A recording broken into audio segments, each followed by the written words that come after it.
Every single day, we take our children to school. Why do you take your children to school? If you've taken your child to school because your neighbor's children are going to school, so that you also seem to be buying uniform, especially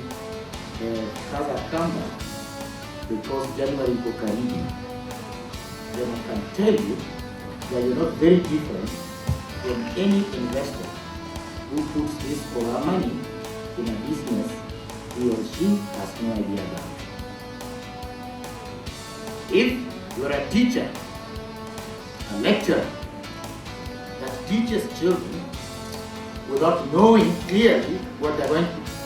do in the future, then you have no idea about the possibility of those children, then you're not different from that normal doctor that touches the forehead of a kid and says, "Oh, joto sana, malaria, sindano mara moja." You're not very different from that fellow. In today's world, in the 21st century, if you're taking any child, if you're teaching any child without knowing that child's talent, then you are as dead as a dog